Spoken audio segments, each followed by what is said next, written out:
Invitamos entonces al señor Agustín Matías Amor, invitado desde España. Él es el director de Down España desde octubre de 2007. Se desempeñó como gerente en la Federación de Síndrome de Down de Castilla y León y como consultor para la empresa Intersocial.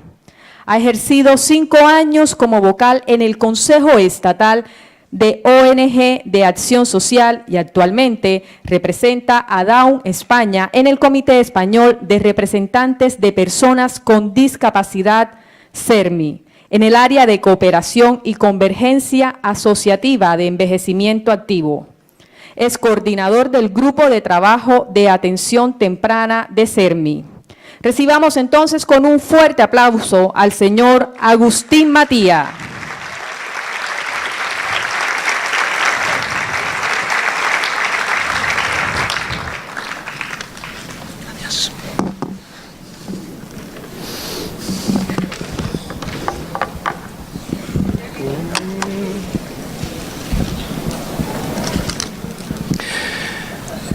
Buenos días, buen día y encantado de poder estar en la bella Colombia y en esta bella ciudad que nos acoge a todos.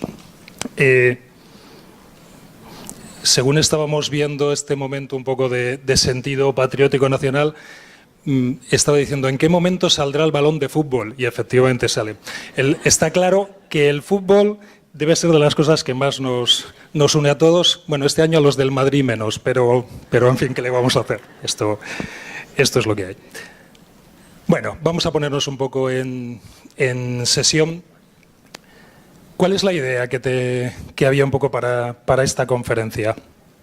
Era un punto de partida, con lo cual lo que estábamos planteando es: si nos ponemos en un plano de tiempo hacia atrás, ¿realmente ha cambiado la situación? Es decir, la sociedad, nuestras familias, nosotros mismos, ¿somos diferentes ahora a como éramos hace unos pocos años? ¿Realmente se están produciendo cambios? Es una pregunta que no es menor, porque a lo mejor realmente lo que podemos creer que son cambios importantes no lo son tanto. Para responderlo, lo que nos planteamos fue muy sencillo. Pongamos un punto de partida. Alguno aquí es posiblemente que ya lo viviera, no sé de aquí, pero seguro que alguno tuvo la experiencia de estar en Buenos Aires en el 2007. Yo les planteo ahora mismo que se imaginen 2007, ¿dónde estaban? ¿Qué cosas les pasaban por la cabeza entonces? ¿Cómo era su vida en relación a su familia, a sus hijos, hermanos, familiares con síndrome de Down? A lo mejor no habían nacido todavía. Intenten imaginarse qué tenían de ideas preconcebidas sobre la discapacidad en ese momento. ¿Cómo era su mundo en relación a la discapacidad? Intenten hacer ese esquema mental, porque lo que vamos a ver es un poquito algunas pistas de cómo es posible que hayamos evolucionando en ese tiempo. En Buenos Aires, aquí vemos a varios jóvenes en el primer Congreso Iberoamericano, se estuvieron debatiendo algunas ideas. Hubo bastantes, hay un documento de conclusiones muy largo y tal. Pero estos son algunas pistas para que veamos de qué se estaba hablando en el 2007. En el 2007 se juntan una serie de familias, profesionales, organizaciones, y estas son algunas de las ideas de lo que le estaba preocupando a esas personas en ese momento. Digamos que ahí vemos cómo apretaba el zapato en el año 2007. Muy sencillo, ¿eh? Derecho a la integración, derechos, integración en el mismo entorno de la familia, escolar, laboral. Hablábamos de vida adulta, hablábamos de vida adulta autónoma. Aparecía ya una primera mención a la Declaración de Derechos Humanos de Personas con Discapacidad y preocupaba la situación económica de las familias. Hubo bastantes más, pero esto nos da un poco esa visión de punto de partida. ¿Qué podemos decir? La sesión va a ser para recoger algunas pistas, reflexiones, ideas. De partida ya les digo que están cambiando mucho, por lo menos en opinión del que les habla, del ámbito de la discapacidad y en concreto en el ámbito en el que nos movemos todos nosotros, de la discapacidad intelectual y del síndrome de Down para la mayoría, mucho más. O sea, la discapacidad ahora mismo es uno de los entornos de mayor dinamismo social, de mayor cambio social, político, también legislativo, desgraciadamente todavía no económico, como debiera, pero es un factor enormemente dinámico de cambio. Esa por lo menos es la realidad que claramente podemos estar viviendo en el día a día en España y hasta donde yo soy consciente en el resto de Iberoamérica es un factor ahora mismo de cambio. Con lo cual, primera noticia, esto que nos mueve a todos, que nos conmueve a todos, que nos afecta a todos, realmente es algo en estos momentos socialmente relevante. Y además lo va a ser más en los próximos años. Lo va a ser, seguro, seguro. Primera llamada de atención. Yo he sugerido algunas pistas de cambios que se están produciendo en los últimos años. Y a modo de reflexiones, además algunas van numeradas para que sepamos a qué atenernos. Van a ser algunas reflexiones, algunas más generales, otras más concretas. Esto de acercarme aquí es para poner emoción, a ver si el ponente se cae y hacemos espectáculo como Dios manda y tal. Pero veo que es mullido, o sea que posiblemente no me rompa el otro codo esta vez. Bien, primera reflexión. En estos 10, 12 años hemos empezado a hablar mucho más de inclusión. Fíjense, en 2007 el palabra integración era el que dominaba todo. En estos momentos hablamos más de inclusión. Que inclusión es un palabra que a veces nos cuesta entender. Primero porque no es un concepto natural, necesita traducción.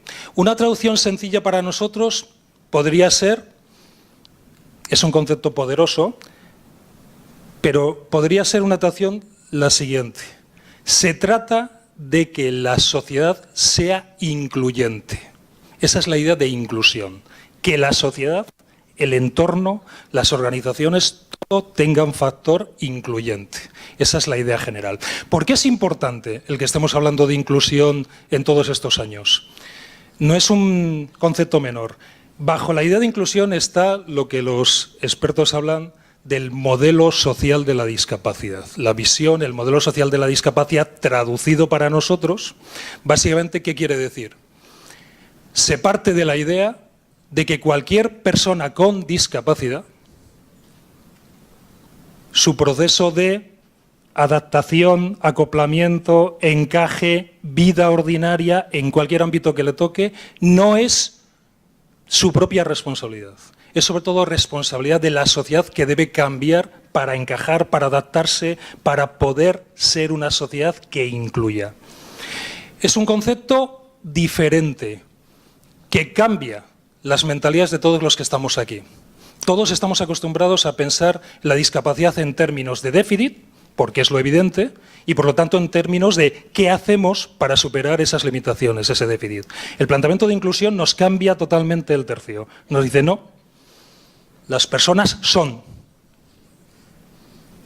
calvos, gordos, pies grandes, distinguen poco el color y algunas otras limitaciones de todo tipo. Cada uno tiene su personalidad, característica, capacidades, discapacidades, sí.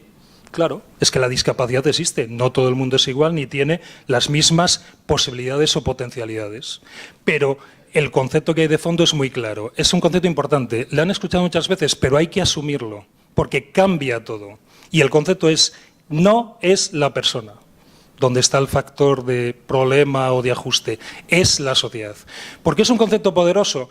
Porque tenemos que ir a cualquier aspecto de la sociedad y pedir que se ajuste, que cambie. Y además, para nosotros tiene un problema importante que hay que decirlo. La inclusión no es un gran reto para la discapacidad hasta que aparece la discapacidad intelectual. Es decir, Adaptar un entorno para hacerlo accesible, bueno, se invierte, se hace, se trabaja. Es problemático cuando hay que adaptarlo a la accesibilidad cognitiva, al que una persona con déficits intelectuales pueda entender, manejar, aprender. ¿Cuándo se complica la interdicción, la incapacitación jurídica? Cuando un juez tiene que hacer una interpretación de qué tipo de apoyos necesita una persona, por ejemplo, para gestionar el patrimonio de la familia. Ah, es que el juez hasta ahora lo tiene fácil, comillas. Valoración legal, aplica un criterio, incapacito, esta persona es la que gestiona el patrimonio, se acabó el problema. ¿Qué es lo que le estamos pidiendo ahora bajo el modelo de inclusión? Fijaros lo que le pedimos a un juez en un aspecto tan importante. Lo que le estamos pidiendo es valore la persona como es, valore la persona lo que necesita, valore qué tipo de apoyos hay que darle para, con sus limitaciones intelectuales o de todo tipo, esa persona pueda manejar y tomar decisiones de forma razonable. ¿Qué es lo que hacen la mayor parte de los jueces? Nos dicen tururú. Creo que es un concepto que en derecho canónico no está, pero lo están pensando incorporar. ¿Por qué nos dice tururú? Porque es complicadísimo. Esto pasa en otros ámbitos de discapacidad, no pasa sobre todo en la discapacidad intelectual. La discapacidad intelectual es la punta de lanza, la que lo complica todo. ¿Por qué nos está costando tanto hacer el cambio en el ámbito escolar, en el educativo? Porque es que se trata de adaptar el sistema escolar para que en él encajen las personas que tienen mayores dificultades para encajar en el sistema escolar. Porque es que explicar las ecuaciones de primer grado a una persona con discapacidad intelectual va a ser difícil. Sí, así es como se piensa de partida. Vale, son muchos ejemplos, ¿eh? Piensa en uno que acabamos de vivir en España, el voto. El voto no es más que un ejercicio de libertad individual, pero de repente se convierte en un gran debate. ¿Por qué? Pero ¿por qué esta persona va a votar? Si no se entera, si no sabe, si no tiene una opinión fundada. Este tipo de cuestionamientos son los que la idea de inclusión quiere romper. Y es absolutamente revolucionario. Pero es un concepto revolucionario también para las organizaciones que trabajamos con personas con discapacidad intelectual, porque también para nosotros nos cambian mucho los esquemas, mucho. Y es un concepto también revolucionario para las familias. Si aplican esas ideas de inclusión, de adaptación del sistema a lo que es mi hijo, si lo pensaran todas las familias, yo les aseguro que les va a salir unos cuantos cuestionamientos de cómo tienen organizado el patio doméstico. Con lo cual, primer concepto importante, ya estamos planteando la inclusión como marco. Segunda idea general, hablamos ahora, más que nunca, y lo que vendrá, de una sociedad de derechos, enfoque de derechos. ¿Cuál es la idea que hay detrás de un enfoque de derechos? Básicamente, que cualquier persona tiene dignidad intrínseca como ser humano para tener reconocida una personalidad ante la sociedad. Y por lo tanto, los derechos son individuales, le tienen que ser reconocidos siempre. ¿Cuál es el motivo fundamental para decirle a un juez, complíquese la vida todo lo que pueda para poder estar definiendo qué tipo de apoyos necesita esta persona? Pues el concepto fundamental es porque esa persona tiene derecho a ser un ciudadano libre, potente, que esté dentro del sistema. Y si usted permite que los padres denuncien a su hijo ante el juez, que eso es lo que es la interdicción, lo que está haciendo es limitar los derechos de esa persona. En el fondo, ¿qué es lo que está haciendo? Está diciendo, la persona con síndrome de Down es un mueble, es un objeto, es una mascota. Sin acritud, pero eso es de lo que se trata. Y cuando decimos a una persona con síndrome de Down que no vote, lo que estamos diciendo es, esta persona no es ciudadano. Es que no se entera. Bueno, yo puedo sacar una moneda y sortear mi voto en este momento a cara cruz a ver a quién me dé la gana. O decidir votar al candidato más guapo. ¿Y hay algún problema? ¿Alguno de ustedes tiene algo en contra? No, es mi derecho. Yo hago con él, como ciudadano, lo que quiero. Porque ella no puede hacer lo mismo si quiere votar a quien le dé la gana. Si evitamos eso, estamos haciendo una negación individual de la persona. Ese concepto por eso es tan relevante, porque es cuando nosotros hablamos e insistimos tanto de personas con discapacidad, estamos hablando de personas. La persona con derechos, ejercicio libre, con todo lo que implica. Esto ahora mismo aparece en todos los planos en los que estamos. Estamos hablando básicamente de libertad individual. Es un concepto que junto con el modelo social de la discapacidad está cambiando la forma de atender la discapacidad, las políticas de discapacidad, los servicios de discapacidad, porque lo importante no es atender en este momento, lo importante no es apoyar, lo importante es primero reconocer la condición humana y a partir de ahí construir los apoyos con todo lo que conlleve. Es un enfoque fácil de decir, pero no es tan fácil de asumir. Bien, bueno, pues aquí tenemos dos cambios troncales, fundamentales. Es filosofía, pueden pensar algunos, no. Es una filosofía que en la práctica implica una auténtica revolución. Estamos viviendo en estos momentos la revolución del concepto de aplicación de derechos humanos en el ámbito de las personas con discapacidad. Y es en el tipo de personas con discapacidad donde estamos nosotros, donde es más revolucionario todavía. Tenemos historia, reto para un montón de años. ¿Qué tercer factor podemos destacar que ha cambiado? Ese de ahí. Ahora mismo estamos viviendo un nuevo horizonte diferente en el ámbito científico y terapéutico alrededor de la discapacidad intelectual y alrededor también del síndrome de Down. Y lo estamos empezando a vivir. Y esto es nuevo. Durante años, aquí hay muchas familias, tendréis experiencias de todo tipo acumuladas. Estoy seguro que muchos de vosotros habéis vivido posibles vendedores de humo, peticiones de aplicaciones terapéuticas, hierbas, productos farmacéuticos, terapias de todo tipo, etcétera, etcétera.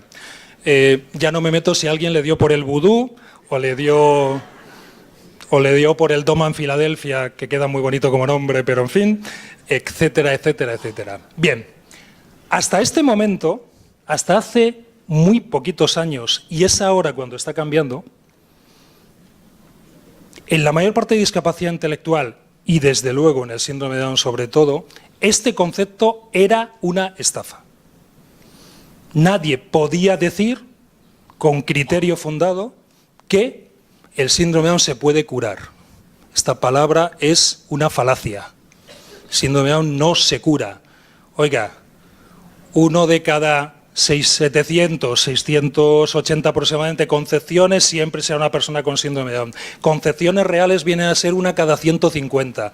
Que vayan a puerta posible de nacimiento, 1 de 4. De esos los que nacen normalmente 800. Y luego ya, según regulación de aborto y todas estas cosas, ya pueden ser más. En España, por ejemplo, ahora mismo vienen a ser 1 a 2000, para que se haga una idea. Esto es un universal. Esto es sí o sí o sí. Y da igual que la persona con síndrome de Down esté aquí, en Cartagena, esté en Alaska, esté en la Australia o en la Tasmania inferior. Da igual, ¿vale? Por lo tanto, como es una condición natural, nunca podemos decir que vamos a curar el síndrome de Down. Pero el terreno de juego está empezando a cambiar. ¿Por qué? Hay dos ámbitos claramente de ciencia que nos están empezando a aportar atisbos y perspectivas que son diferentes y van a tener impacto muy importante en la próxima década, muy importante. Y además, insisto, muy importante y creo que además vamos a tener que prepararnos en serio a lo que viene, porque nos va a plantear preguntas de trasfondo ético de mucha relevancia. Ahora mismo, toda la investigación genética está dando un mayor conocimiento de lo que son los aspectos genéticos de condición humana. Somos capaces de definir con más detalle por qué las personas son como son, vienen como vienen, en muchos planos. Es una perspectiva genética que nos está diciendo que en pocos años, en condiciones normales, todos vamos a poder tener un perfil genético, una aproximación genética, y en ese momento vamos a descubrir que el concepto de normal es una tontería. Porque usted se va a parecer como un huevo a una castaña esa persona y genéticamente no va a tener nada con el de allá y lo que conlleva. Y eso va a tener efectos sobre el tipo de patologías, el tipo de fármacos, el tipo de tratamiento, el tipo de desarrollo. Ustedes saben que ya la perspectiva genética se está aplicando para saber qué deportistas de élite pueden llegar a estar en la primera. En el fútbol, por ejemplo, se está aplicando. Ya se está aplicando. Y como esto, mucho más. El ámbito de la genética está evolucionando mucho, nos va a cambiar totalmente el panorama. Y en discapacidad intelectual es muy importante porque nos está empezando a dar respuestas a por qué algunas personas son como son y cómo se puede actuar, incluso preventivamente. Es decir, ya cuando hablas con los médicos, con los expertos que están en este ámbito, ellos ven cerca posibilidad real de estar haciendo actuación prenatal, es decir, operando en determinados ámbitos de discapacidad para patologías o discapacidades o factores que han podido detectarse, ya estar actuando. Y esto ya te lo están dando no como una ciencia ficción, sino como algo que está en perspectiva de aplicación en breve. Esto nos va a cambiar mucho el panorama. Entre otras cosas porque vamos a estar en una situación donde van a aparecer diagnósticos tempranos, pero estaremos en situación, o algunas personas, según costes, de que alguien nos pueda decir, pues mire, tiene estos factores relacionados con el autismo, pero posiblemente aplicándole este tipo de terapia génica o tal, parte de esto va a poder cambiar. Esto no es ciencia ficción, ¿eh? Este es un panorama diferente. Y esto es claramente trasfondo terapéutico. Aquí sí que se está hablando de actuación en términos de transformación. Lo que hasta ahora era cuentos de la abuela y colectivos de estafadores haciendo negocio de la esperanza bien intencionada de tantas familias, que así es, y esto sigue siendo todavía lo más dominante, se va a convertir en perspectivas de cambio. Esto es ciencia, y efectivamente la ciencia nos va a empezar a aportar soluciones. Pero es que tenemos una segunda rama, que es toda la que dimensiona los aspectos neurocientíficos, que también nos está dando perspectivas diferentes, que también nos está diciendo que viene una posibilidad de hacer cambios. Por ejemplo, si desde el ámbito de la neurociencia son capaces de explicar cómo son los procesos de aprendizaje con más detalle o de memorización o tal, es evidente que a alguien rápidamente se le ocurrirá aplicarlo a la docencia en la escuela para aplicar ciertas técnicas que ahora no se hacen. Y esto ya se está hablando. Lo mismo que vienen ahora los expertos y nos dicen, a ver, que les hemos dado 5 años la matraca con las inteligencias múltiples y esto era una chunga marinera. Lo de chunga no sé si es un concepto que en Colombia se estila, pero bueno, mis palabras están bien. Menos mal que alguien, cuando se mezcló esto de coger y joder, en fin, no se cogió el tercer concepto que era lo de aprender, porque si no entonces el ámbito de la didáctica se hubiese fastidiado mucho. Pero bueno, ¿qué le vamos a hacer? Bien, la genética y la neurociencia nos van a cambiar el panorama. Y esto sobre todo en el síndrome de Down porque es síndrome de Down, en el X frágil, en las discapacidades que tienen un componente genético claro. El autismo.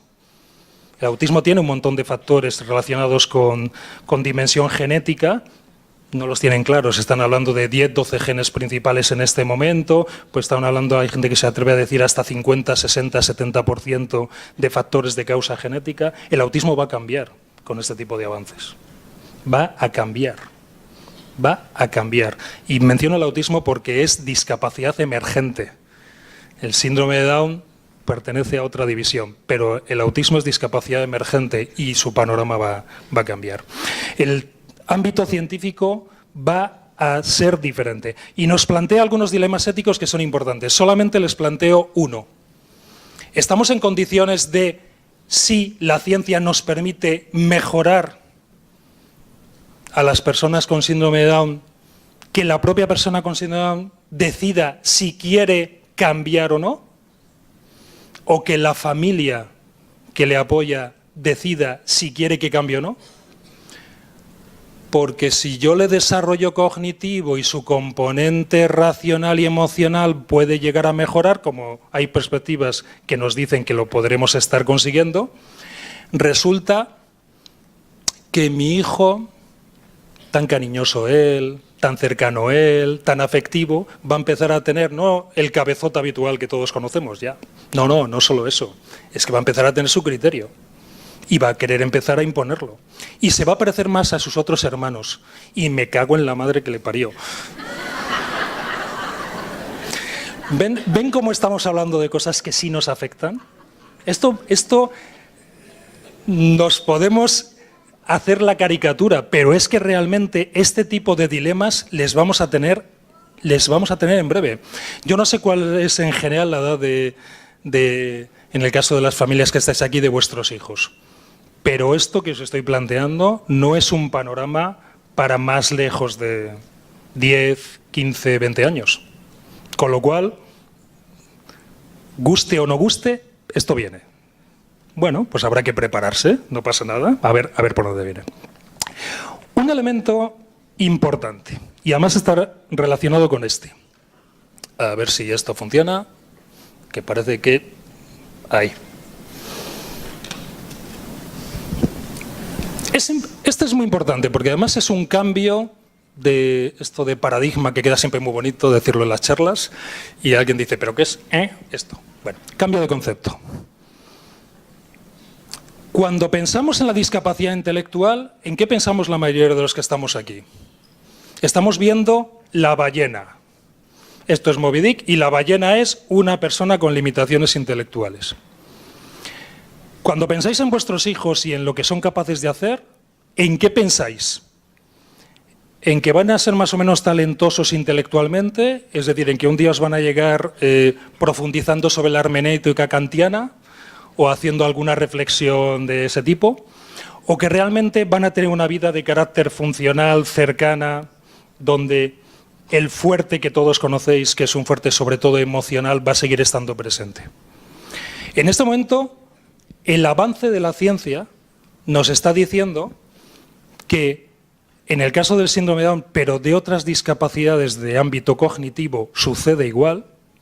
Las limitaciones internas que afectan a la estructura cerebral conllevan inevitablemente limitaciones de tipo intelectual y algunas de tipo emocional, sobre todo en términos de autocontrol.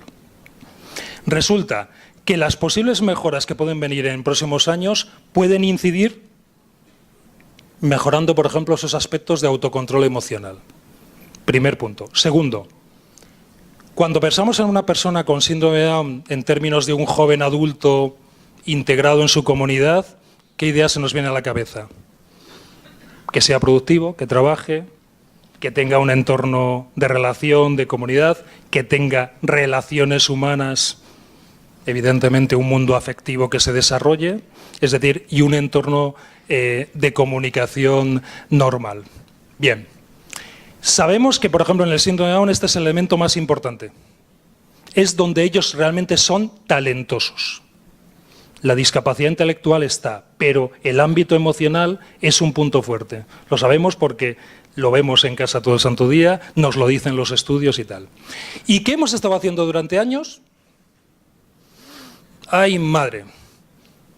Talleres de memoria, talleres de manejo de dinero, talleres de...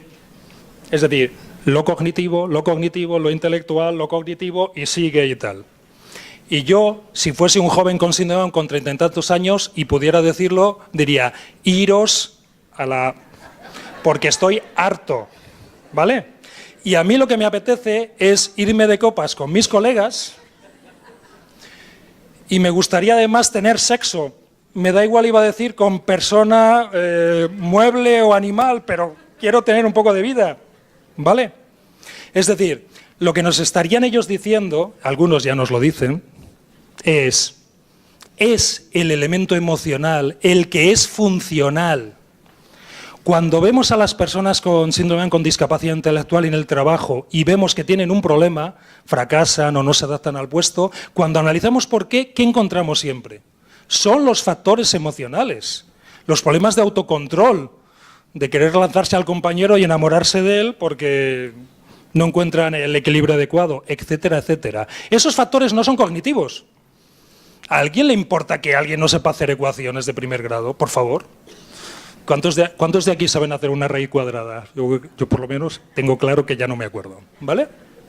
Pero en cambio la parte emocional es importante. Este cambio se ha dado en los últimos años y todavía no se está dando con la suficiente fuerza.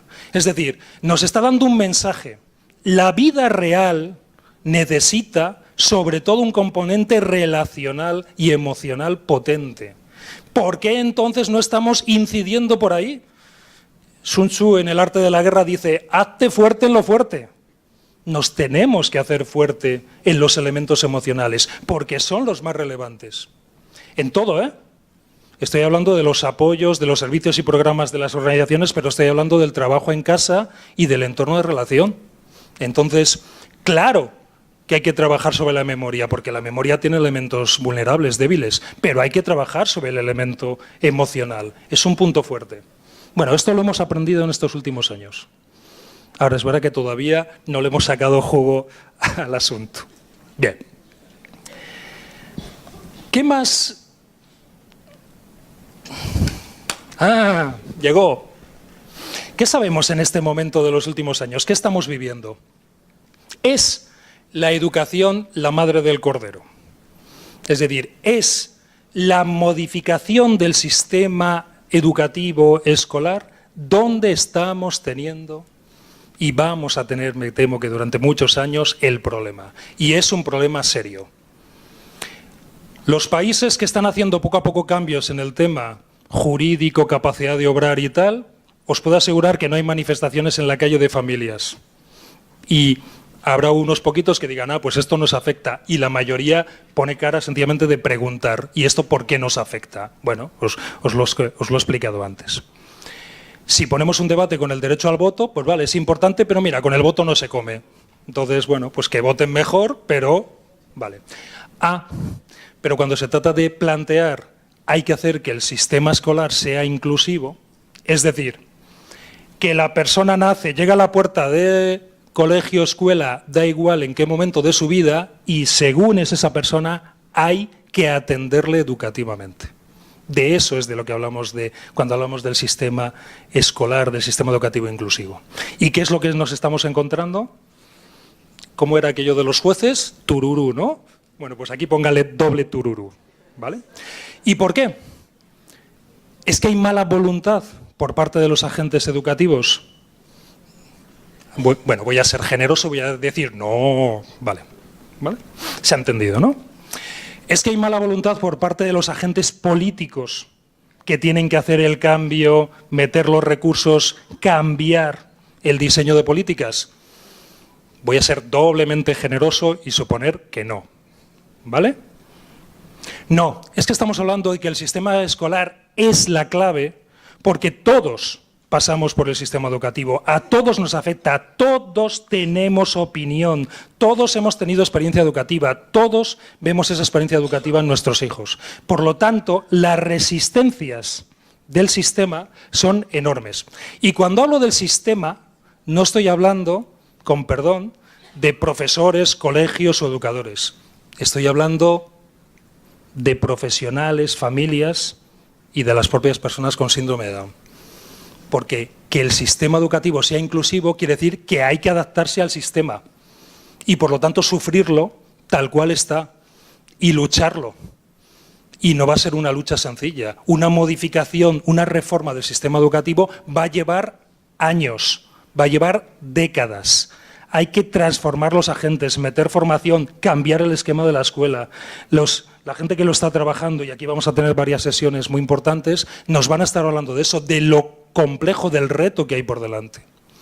¿Por qué están saliendo aquí las contradicciones, los problemas, las tensiones? Porque aquí es donde se juega. Esta es la piedra de Rosetta de la modificación del sistema inclusivo. Es la educación, estúpido que hubiese dicho Clinton, si no hubiese hablado de otra cosa. ¿Vale? Aquí en la educación es donde nos la jugamos. Y además, ojo, nos la jugamos. En estos momentos yo me apostaría lo que queráis, como son en pesos colombianos, no tengo ni idea de los ceros que tendría que tener, pero me apuesto lo que queráis a que la mayor parte de los padres a los que atendemos, incluso los que estáis aquí, en el fondo, no queréis el reto del sistema educativo inclusivo, con lo que conlleva. Estoy provocando, ¿eh? Y por eso miro algunas caras. Pero va en serio. Cuando preguntamos a la mayor parte de las familias nos están diciendo: es que mi hijo va a sufrir, es que hay que hacer una modificación del sistema, es que tengo que enfrentarme al sistema, es que tengo que cambiar los profesores, es que esto va a llevar décadas, es que esto en el fondo no va a ser mi batalla, porque mi hijo en el momento peinará canas cuando se hagan algunos cambios en esta escuela. Bueno, por eso, esta es la batalla fundamental.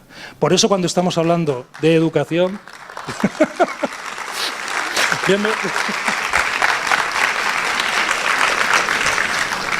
Luego podéis aplaudir a Nacho, al profesor de Málaga, que de esto habla mucho mejor que yo.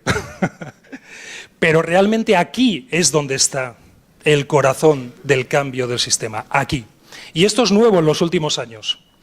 Y desgraciadamente no va a ser nuevo en los próximos. Vamos a tener varias décadas complicadas. Las vamos a tener. ¿Qué podemos decir del tema? Ahí. En educación sabemos lo que nos falta por conseguir. En empleo, en estos 10 años, 12, hemos avanzado poquísimo. ¿De qué habla la inserción laboral, la inclusión laboral? No solamente habla de que sea inclusivo, es decir, de que las personas con síndrome de Down, con discapacidad intelectual, trabajen como cualquiera de nosotros. Habla de que las personas tengan un papel activo en la sociedad en el ámbito económico, es decir, en términos latinos, que sean homo economicus, es decir, que aporten a la sociedad como cualquiera de nosotros. El sistema social que tenemos implica que hay que trabajar, por condena bíblica o sin ella, da igual, hay que trabajar, ¿vale? Y trabajamos y se nos gratifica, normalmente mal, por ello. Esto de normalmente mal lo digo porque se supone que los que se les gratifica bien son minoría siempre, con lo cual, enhorabuena por ellos. Los demás, se nos gratifica por ellos para poder interactuar con la sociedad. En el ámbito de las personas con discapacidad intelectual hemos avanzado mucho en este aspecto, poquísimo. Poquísimo.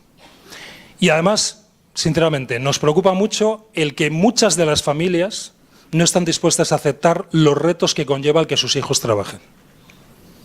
Yo os hablo de la experiencia en España. En España ahora mismo hay más ofertas por parte de las empresas para contratar a personas con síndrome de Down que familias quieren, por muchos motivos, ¿eh? Desde que mis expectativas son elevadas y si me estáis diciendo que el síndrome de Down es guay y cojonudo, ¿por qué no puede ser ingeniero o estar en una oficina de tal? Bueno, pues porque seguramente ni lo va a hacer bien, ni se va a enterar, ni se va a manejar. Entonces, ¿para qué queréis que esté? Claro, es que para que esté en un restaurante o atendiendo o de pizzero, ¿qué faena? Bueno, primero, tener un papel activo de ámbito económico, ser un aportante de esta sociedad, estar gratificado por ello y luego que las personas tengan unos recursos, aunque sean pocos, para que sean suyos. Es decir, exactamente lo mismo que le pedimos a nuestros otros hijos y nos hemos pedido a nosotros.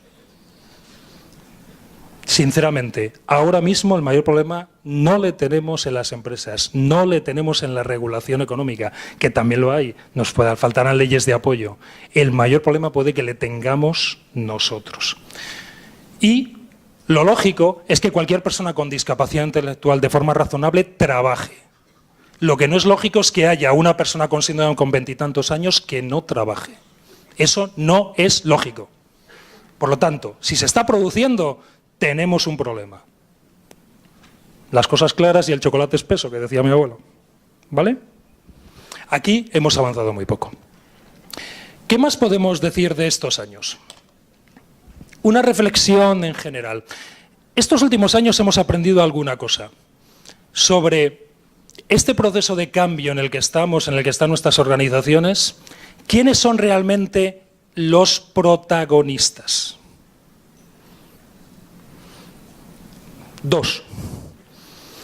Aquí, en esta película en la que estamos, los protagonistas son las personas con discapacidad intelectual y sus familias. Y este tema es importante, ¿eh? Porque en otros ámbitos de discapacidad, el concepto de derecho individual es un concepto personal. Pero la discapacidad intelectual no es tan fácil otra vez. La discapacidad intelectual conlleva que la familia tiene un papel. Porque nunca vamos a tener una persona con síndrome de Down, por ejemplo, con un control absoluto de su vida. Vida independiente absoluta, emancipación total. No. Sabemos que va a necesitar determinados elementos de apoyo. Y además la propia Convención nos lo ha planteado claro. Hay que definir esos apoyos y aclararlos. Pueden ser mayores, menores, diferentes y tal. Por lo tanto, en el ámbito de la discapacidad, solamente los derechos individuales personales no explican todo. Aquí la familia juega. Ojo, cuando hay un tercero, aunque sea un tercero por la línea progenitora, cuando juega, puede jugar con mucha influencia. Y lo digo en términos positivos y en términos no positivos.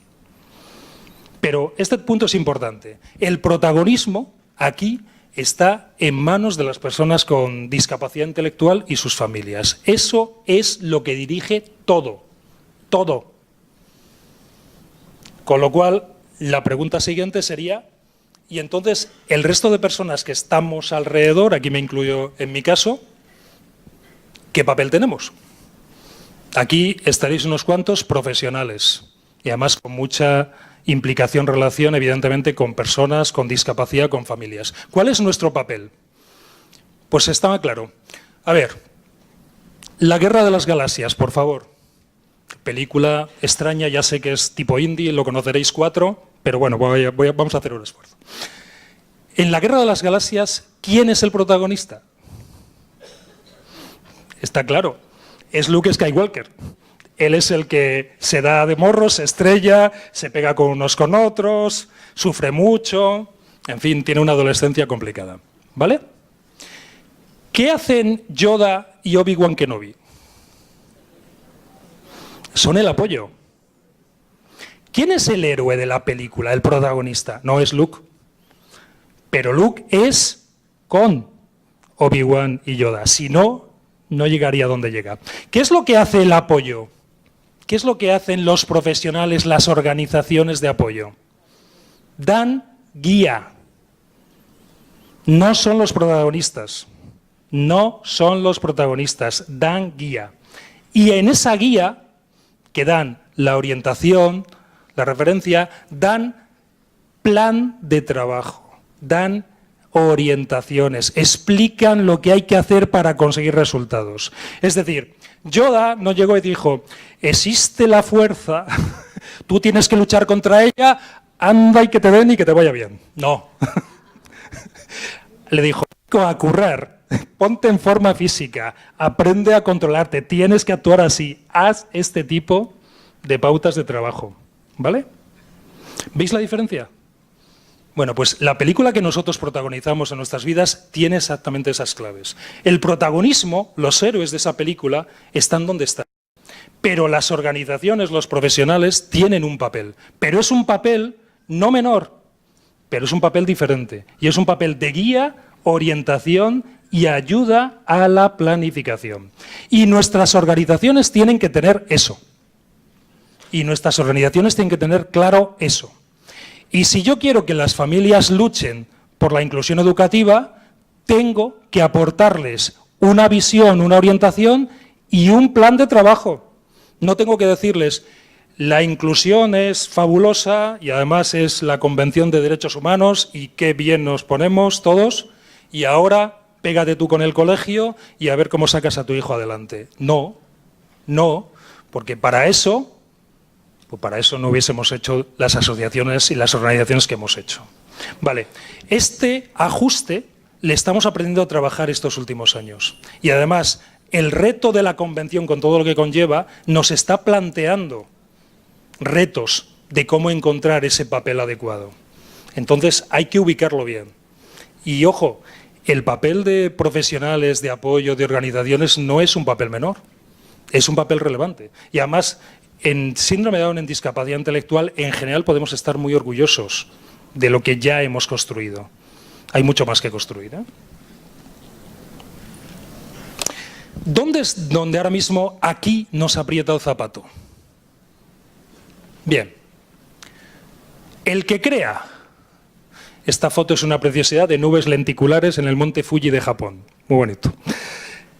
El que crea que el talento individual, sea de una familia, sea de un profesional, sea de una propia persona con síndrome de Down, va a ser suficiente para conseguir resultados, cuando estamos hablando de resultados de cambio social, lo va a tener difícil.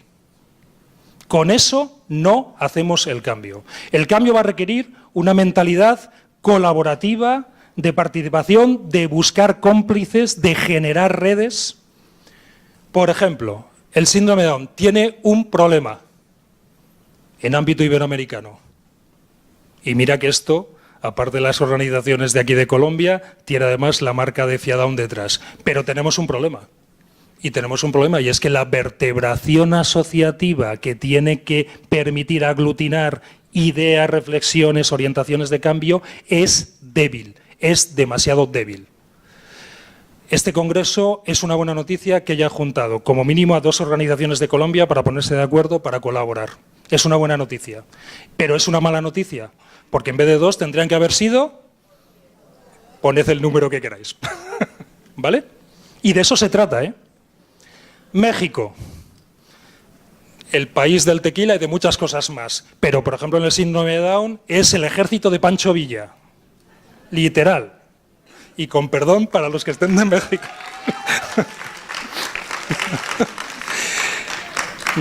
Esto no es para regodearse, esto es para que nos planteemos retos sobre los que tenemos que trabajar. Es la capacidad de llegar a acuerdos, relaciones, de tener conflictos. La coordinación, el trabajo en red, no es una cosa beatífica.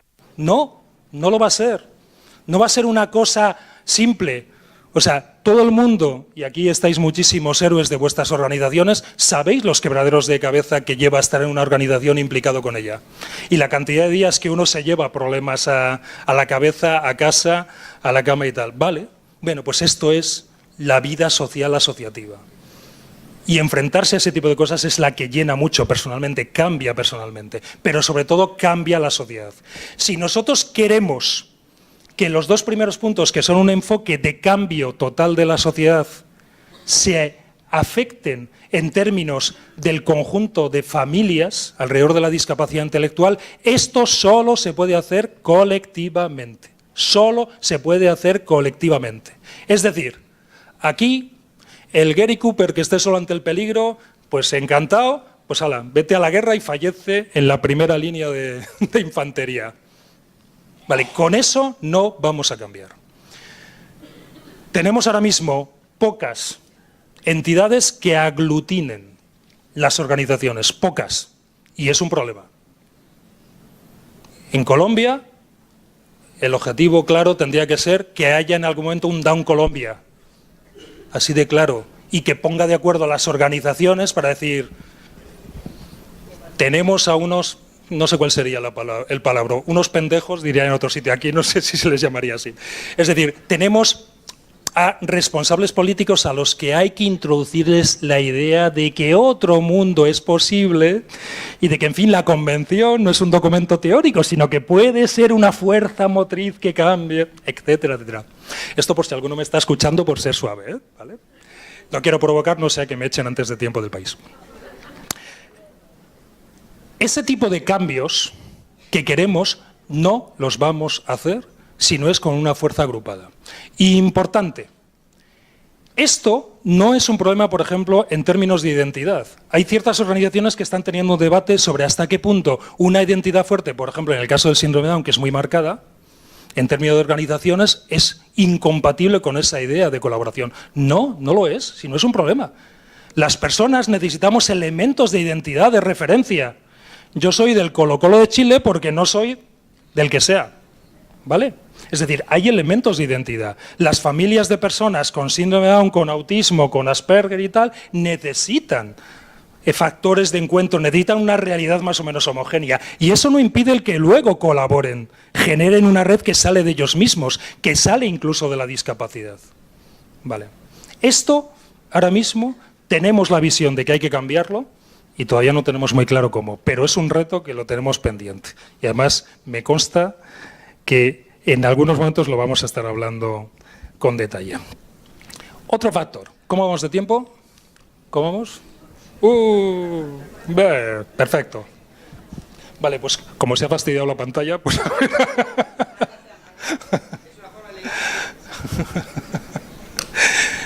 Vale, parece que ya hemos tomado control.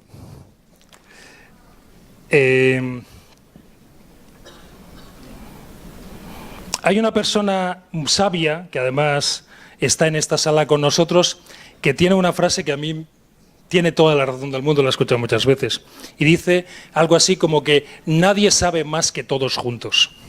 Y tiene razón. Pero hay una segunda parte que él no dice y que es también cierto, que es nadie más hace que todos juntos. Y aquí lo que se trata es de hacer, de construir. Y esto se hace en conjunto. Con lo cual, las familias que pensáis, tengo mi situación personal, mi problema y tal, me busco la vida, que es lógico pensar así, tenéis que aprender que es necesario un pasito más. Hay que subir un peldaño de escalera. Y lo primero que hay que hacer es buscar otras familias que estén en la misma situación en la que yo estoy y encontrar los elementos que genere 1 más 1 y que sean 3. No sabéis la cantidad de veces que yo, en la parte de España, recibo cartas, correos de familias diciendo nos ha cambiado la vida, nace mi hijo con síndrome de Down, me he enterado que allá hace muchas cosas, porque además las redes sociales magnifican todo. España debe ser un paraíso para muchas cosas. Estoy intentando encontrarlo, hay días que escarbo a ver si soy capaz de encontrarlo, pero debe ser que toco las partes del país no adecuadas, ¿vale?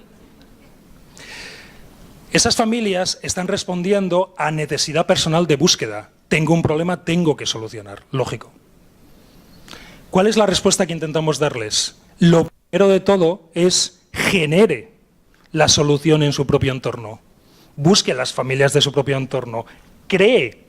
Entre otras cosas porque si no está haciendo que su proyecto de vida vaya a cambiar porque le ha parecido la discapacidad de su hijo con lo que conlleva y además va a cambiar totalmente de película y de escenario. Pero ¿quién le manda? Hombre, que no, que así no es, ese no es el camino. Bueno, esto es muy importante y os lo planteo en clave personal. Aquí estáis muchas familias y también muchos profesionales. Hay que pensar cuál es la red de acuerdo que tenéis generada alrededor de todos vosotros, asociativa, colectiva. En una asociación no todo el mundo participa igual, ni todo el mundo tiene la misma realidad. Eso hay que asumirlo. Pero sí todo el mundo puede participar de un proceso más global y colectivo. Y si una asociación, fundación o tal se queda en 3, 4 familias y gracias, chicos, esto no se está haciendo bien. Es un indicador claro de que ese proyecto no está funcionando, que es fallido. Es decir, antes de tirar a la basura, por lo menos revisar. Esto es muy importante, ¿eh? De lo poquito en lo que en este tema desde España se puede decir con orgullo que se hizo bien, es esto.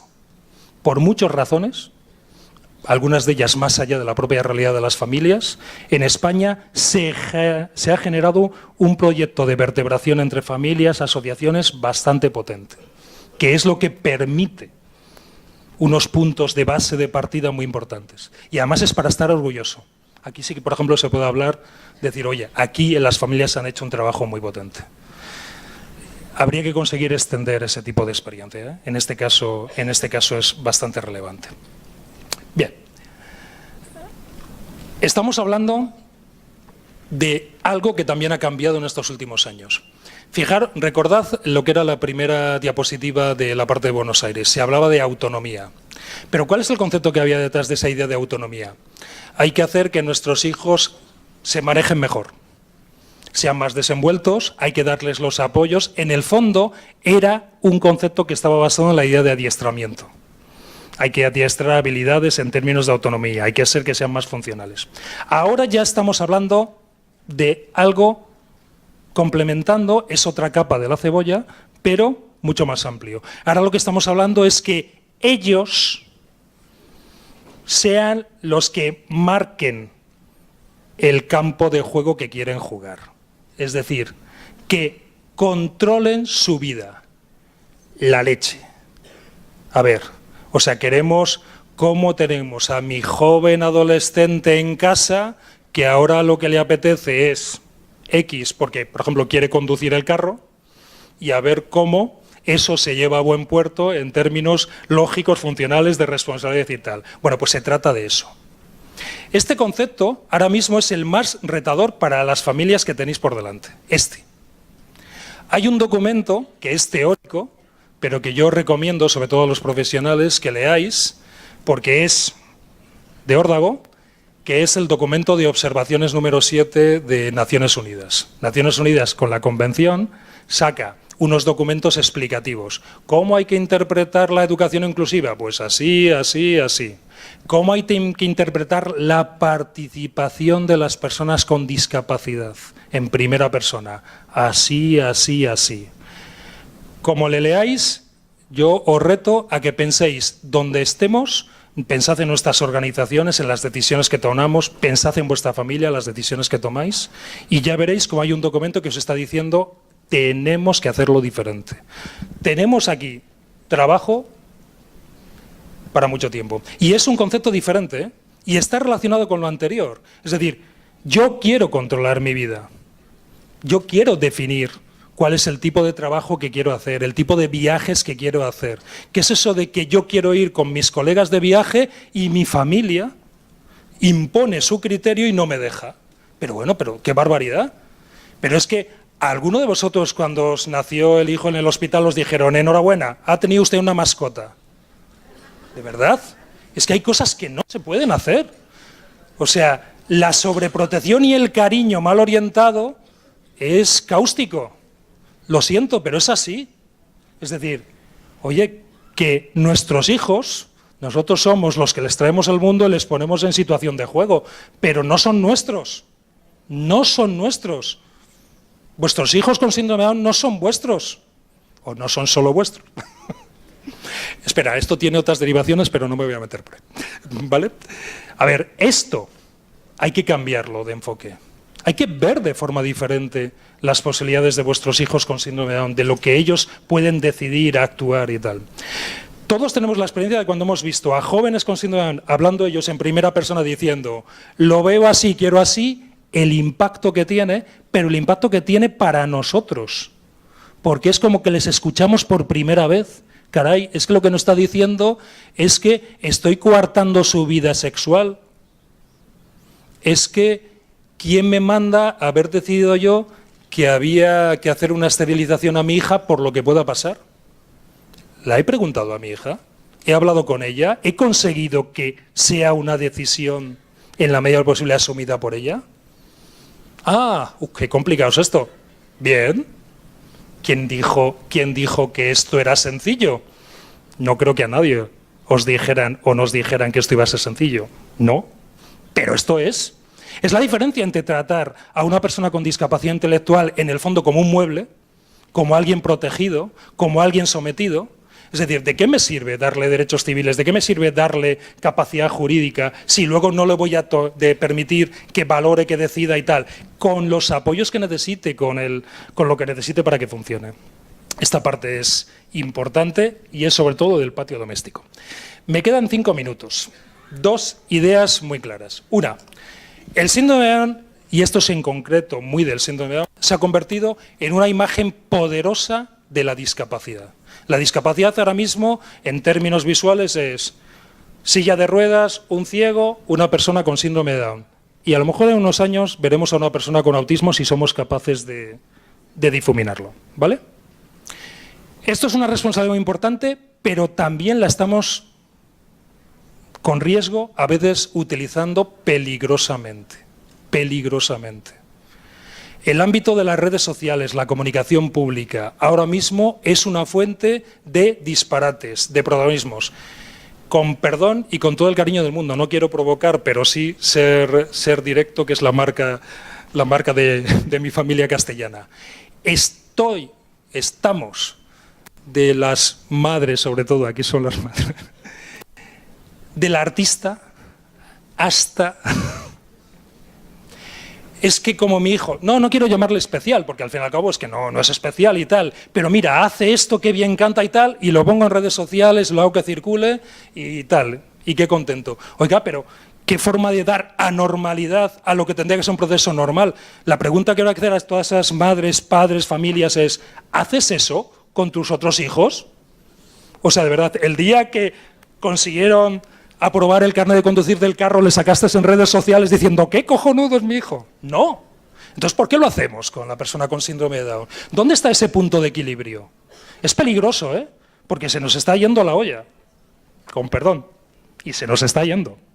Entonces hay que andar con cuidado.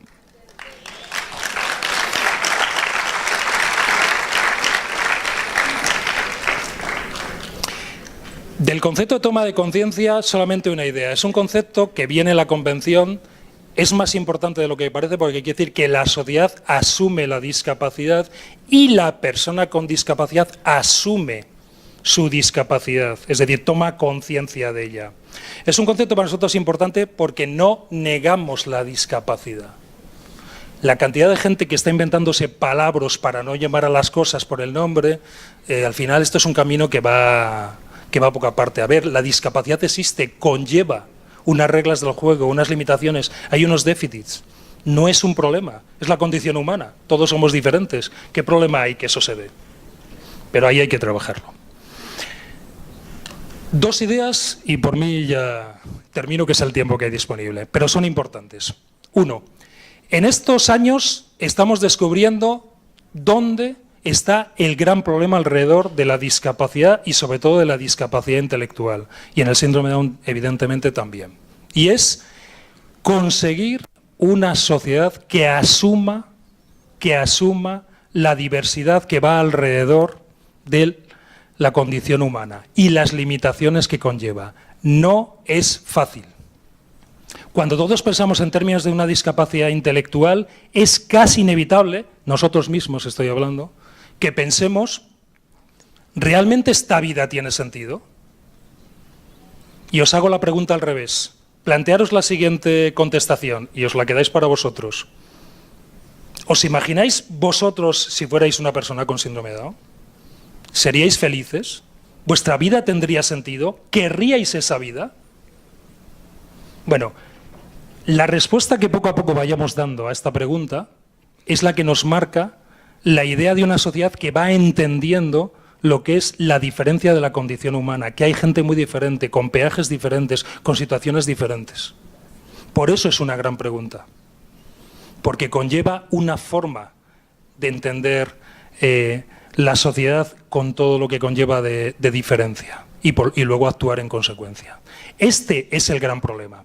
Detrás de toda la gente que, si tiene ocasión, decidirá no tener hijos con discapacidad, está esa respuesta. Siempre que consideremos que una vida de una persona con discapacidad intelectual no es que no tenga dignidad en términos de derechos, es que su vida va a ser menos plena, menos llena, va a tener menos sentido, automáticamente la decisión lógica es, en el fondo, ir suavemente descendiendo por el camino de, pues que no esté. Este es el tipo de problema que tenemos ahora. Este es el tipo de debate ético, filosófico que hay alrededor de la discapacidad intelectual. Y es el gran debate ético. Todo lo que abarca la discapacidad intelectual, las políticas, traslada alrededor de esa idea. Nosotros tenemos que ser capaces de construir respuestas diferentes. E insisto en la idea de construir. Podemos pensar todo lo que queramos de que existe la Convención, de que existen los políticos, de que existen las leyes tal, de que existen los colegios que no cambian, las empresas que no contratan y tal. Primero se juega en casa, primero depende de nosotros. Somos nosotros los que primero tenemos que construir. Por eso muchas de estas reflexiones, antes de sacarlas claramente fuera buscando el chivo expiatorio, primero hay que pensar cómo lo estamos trabajando nosotros. Este tipo de preguntas son para nosotros, somos primero nosotros los que nos tenemos que responder, porque a partir de ellas podremos construir. Esta parte, este juego, se construye. Todo lo que hemos ido avanzando todos estos años, que ha sido mucho, ha sido por construcción colectiva de muchas familias, personas, organizaciones. Y lo que nos rondará Morena, vamos a avanzar mucho más. Pero esto es construcción social. Y esa es la gran y buena noticia, que en gran medida está en nuestras manos. Sí, en gran medida depende de nosotros. ¿Que requiere talento, inteligencia, emoción, esfuerzo, creerlo, la parte de visión? Sí, vale, bueno, pues nos ha tocado. ¿Cuál es la segunda gran noticia? Qué suerte que nos ha tocado, porque yo os puedo asegurar, y además estoy seguro que pensáis lo mismo, que vuestra vida es diferente por tener un hijo o atender a una persona con discapacidad intelectual. Pero es que yo lo que os digo es que vuestra vida es mejor, seguro.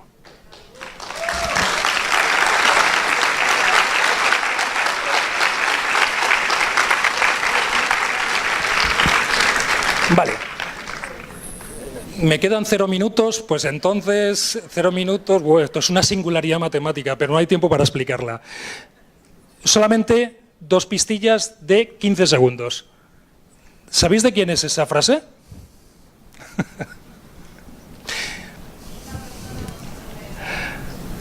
No exactamente. Esa frase, si quitáis, tiene un truco. Si donde pone Iberoamérica ponéis América, esa frase es de un discurso de Obama.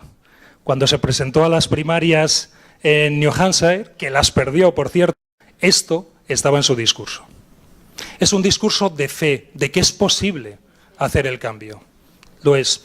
La frase es buena porque realmente a nada que la cambiemos nos sirve para nosotros. Obama, aparte de él, en la parte política, tenía hacedores de discursos muy buenos, muy buenos. Esta y tal. Y luego, esta otra idea, ya para terminar.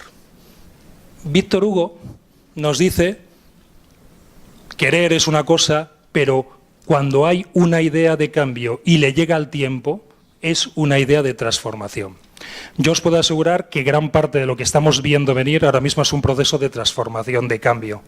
Y además un proceso que va a hacer una sociedad diferente. El próximo congreso dentro de 10 años, y ya veremos quién está aquí, con más o menos pelo, y no lo digo por mí, que ya sé que no lo tendré, seguramente será una ocasión buena para ver cuánto hemos avanzado. Yo en la parte positiva os digo que hemos hecho mucho, pero podemos hacer mucho más, seguro. Gracias, de verdad.